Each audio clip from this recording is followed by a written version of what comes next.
Hello everyone, मेरा नाम है असद। जैसा कि पिछली वीडियो में मैंने आपको बताया था कि अगर आपके अकाउंट पे होल्ड या लिंक लग गया तो आप उसको कैसे सही कर सकते हैं, और इस वीडियो में मैं आपको बताऊंगा कि अगर आपके अकाउंट से पैसा माइनस हो गया हो तो आप उसको रिकवर कैसे कर सकते हो। तो चलिए वीडियो को स्टार्ट करते हैं। तो सबसे पहले ये समझते हैं कि आखिर पैसा माइनस क्यों हुआ। अब इसके 2-3 रीजन हो सकते हैं, लेकिन इस वीडियो में मैं तुम्हें वही रीजन बताऊंगा जो ज्यादातर लोगों के साथ होता है लेकिन उन्हें इसके बारे में पता ही नहीं होता। तो इसमें जो सबसे मेन रीजन होता है वो होता है फ्रॉड के पैसे की वजह से। अब ये होता क्या है इसको समझते हैं। देखो, अगर तुम्हारे अकाउंट में फ्रॉड पैसा आ रहा है, चाहे वो गेमिंग से विड्रॉल किया हुआ पैसा हो या किसी इलीगल ऐप से विड्रॉल किया हुआ हो, चाहे उसको तुमने खुद विड्रॉल करके अपने अकाउंट में मंगाया हो या फिर किसी दूसरे बंदे ने विड्रॉल करके तुम्हारे अकाउंट में उतना पैसा भेज दिया है, तो तुम्हारे अकाउंट से उतना विड्रॉल किया हुआ पैसा माइनस हो जाएगा। क्योंकि गेमिंग का पैसा या इलीगल एप्स का पैसा ये सब फ्रॉड में आ जाता है। कई बार ये पैसा होल्ड पे लग जाता है और कई बार माइनस हो जाता है। अब ऐसे केसेस में क्या करना चाहिए? देखो, सबसे पहले तुम्हें अपने बैंक में जा करके ये पता करना पड़ेगा कि जो माइनस हुआ वो क्यों हुआ और किसने लगाया है,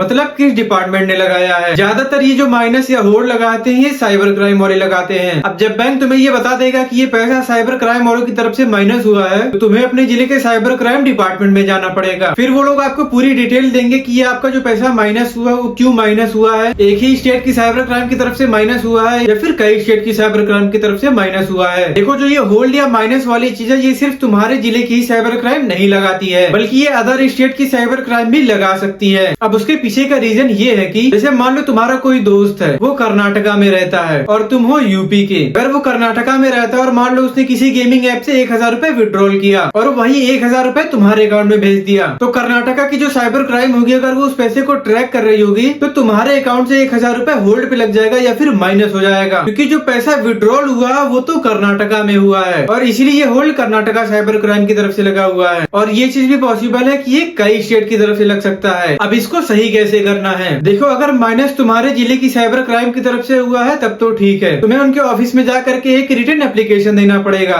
और उन्हें पूरी डिटेल देनी पड़ेगी कि जो भी फ्रॉड का पैसा आया है उसे तुम्हारा कोई भी लेना देना नहीं है। दूसरा ये कि अगर ये किसी दूसरे स्टेट की साइबर क्राइम की तरफ से माइनस लगा हुआ है या फिर कई स्टेट की साइबर क्राइम की तरफ से लगा है, तो तुम्हें सबको एक रिटर्न एप्लीकेशन देना पड़ेगा और उनके साथ ये कुछ डॉक्यूमेंट भी अटैच करने होंगे और उनको पूरा समझाना पड़ेगा कि फ्रॉड के पैसे से तुम्हारा कोई लेना देना नहीं है। ये सब करने के बाद जब एक बार साइबर क्राइम वालों को कंफर्म हो जाता है कि फ्रॉड के पैसे से आपका कोई लेना देना नहीं है, तो वो बैंक को एक एनओसी देते हैं। इसके बाद बैंक आपका अकाउंट माइनस से नॉर्मल कर देता है और जो भी पैसा माइनस हुआ रहता है वो भी वापस आ जाता है। अब कई लोगों का सवाल ये है कि क्या हर स्टेट की साइबर क्राइम के पास खुद जाना जरूरी है? देखो, कई केसेस में जाना जरूरी भी होता है और नहीं भी। ये पूरा डिपेंड करता है आपकी कंप्लेन या FIR पे। तो देखो, इसके 2 जवाब हैं। पहला ये कि जो भी अमाउंट आपका माइनस हुआ वो बहुत बड़ा अमाउंट नहीं है, और दूसरा ये कि जो भी कंप्लेन या FIR हुई है उसमें डायरेक्ट आपका नाम नहीं है। ऐसे केसेस में तुम उनको ईमेल पे भी रिटर्न एप्लीकेशन दे सकते हो और स्पीड पोस्ट से भी। या फिर ऐसा हो सकता है कि अगर 4 स्टेट से लगा हो तो एक स्टेट में आपको जाना पड़ जाए। और इसका दूसरा जवाब ये है कि अगर अमाउंट बहुत ही ज्यादा बड़ा है, यानी लाखों रुपए का है और FIR में सीधे तौर पे आपका नाम है, तो हो सकता है आपको सारे स्टेट में खुद जाना पड़ जाए। ये आपको साइबर क्राइम वाले खुद बता देते हैं कि आपको आना है या नहीं आना है। अब ये सब करने से पहले 2-3 बातों का ध्यान रखना। एक ये कि ये एक बहुत स्लो प्रोसेस होता है, इसमें तुम्हारा टाइम काफी ज्यादा लग सकता है। इसमें 1 महीने भी लग सकते हैं या फिर 6 महीने भी लग सकते हैं। और दूसरा ये कि अगर आपका अमाउंट बहुत ज्यादा बड़ा नहीं है, मतलब ये कि अगर आपके अकाउंट से 2000, 4000, 5000 या 10,000 रुपए माइनस हुए हैं, तो इससे आपको दूसरे स्टेट में जाने की जरूरत नहीं है। भले आपको जाना पड़ जाए तो मैं आपको ये रिकमेंड करूंगा कि आप वहाँ पे मत जाओ। अब उसका रीजन ये है कि जितना पैसा आपका फंसा हुआ उससे ज्यादा पैसा आपका वहाँ पे आने जाने, खाने और रहने में लग जाएगा। यानी कि आपका पैसा फंसा हुआ 10,000 और पता चले कि आपका टोटल 15,000 रुपए खर्चा हो चुका है और अभी तक काम पूरा भी नहीं हुआ। बाकी आप अपने अमाउंट के हिसाब से देख लेना। आई होप आपको वीडियो पसंद आया होगा। अगर ये वीडियो आपके जरा सा भी काम का लगा हो तो प्लीज यार चैनल को सब्सक्राइब कर लेना और कोई डाउट होगा तो कमेंट करके पूछ लेना। मिलते हैं नेक्स्ट वीडियो में, तब तक के लिए बाय।